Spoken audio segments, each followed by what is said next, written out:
প্রিয় দর্শক, বাংলাদেশ এবং ভারতের সীমান্তে সাম্প্রতিক বিভিন্ন সমস্যা দ্রুত সমাধান হবে বলে আশা প্রকাশ করেছেন ঢাকায় নিযুক্ত ভারতের নতুন হাইকমিশনার দীনেশ ত্রিবেদী।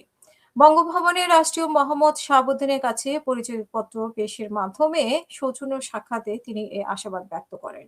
বৃহস্পতিবার বঙ্গভবনের রাষ্ট্রপতি মোহাম্মদ শাহাবুদ্দিনের কাছে পরিচয়পত্র দেওয়ার মাধ্যমে আনুষ্ঠানিকভাবে তিনি দায়িত্ব গ্রহণ করেছেন ভারতের নতুন হাইকমিশনার।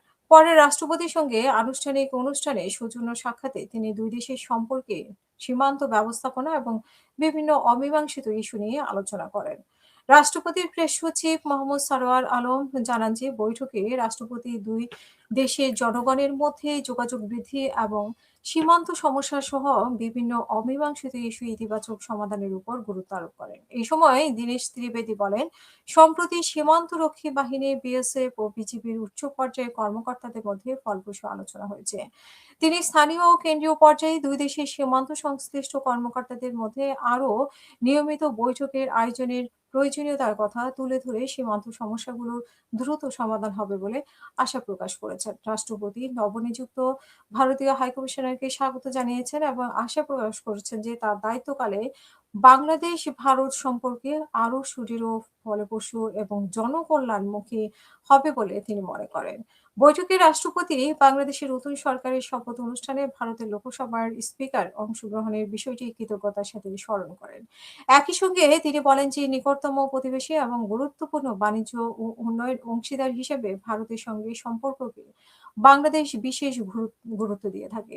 রাষ্ট্রপতি আরো বলেন, সার্বভৌমত্ব, সমতা, জাতীয় স্বার্থ, মর্যাদা এবং জনগণের কল্যাণকে সমুন্নত রেখে ভারতের সঙ্গে সম্মানজনক ও ভবিষ্যৎমুখী অংশীদারিত্ব বজায় রাখতে বাংলাদেশ প্রতিশ্রুতিবদ্ধ। জবাবে ভারতের হাইকমিশনার দীনেশ ত্রিবেদী বলেন যে দুই সার্বভৌম রাষ্ট্রের মধ্যে বন্ধুত্বপূর্ণ ও সৌহার্দ্যপূর্ণ সম্পর্ক বিদ্যমান রয়েছে এবং সেই সম্পর্ককে আরো এগিয়ে নেওয়ার সুযোগ রয়েছে।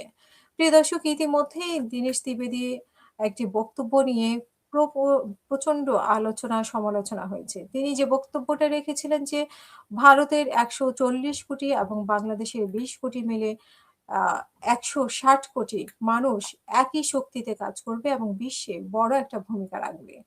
সেটাতে পরবর্তীতে বাংলাদেশের একটি মূর্তি বানানোকে কেন্দ্র করে এবং রাম মন্দির বানানোকে কেন্দ্র করে যে উত্তেজনা তৈরি হয়েছে, সেখানে যে অখণ্ড ভারতের কথা বা একটি প্রদেশের কথা বলা হয়েছে, সেই বিষয়টি সামনে এসেছে যে আসলেই তাদের এক হওয়ার ইচ্ছা কিনা বা বাংলাদেশকে দখল করে নেওয়ার ইচ্ছা কিনা, সেরকম একটি বা আলাদা কোনো প্রদেশ চিন্তা করছে কিনা, এই বিষয়গুলো আসলে বিভিন্ন আলোচনা সমালোচনা হচ্ছে যে ভারতের উদ্দেশ্য কি? কারণ শুভেন্দু অধিকারী যখন মুখ্যমন্ত্রী হয়েছেন পশ্চিমবঙ্গে, তখন থেকেই এক ধরনের বাংলাদেশকে ইস্যু করে বিভিন্ন ধরনের হুমকি শুরু হয়েছে। তো সেটাকেই সামনে রেখে দেখা যাক দীনেশ ত্রিবেদী যা বলেছেন কতটা কথা রাখেন এবং কতটা ভালো সম্পর্ক আমাদের মধ্যে গড়ে ওঠে।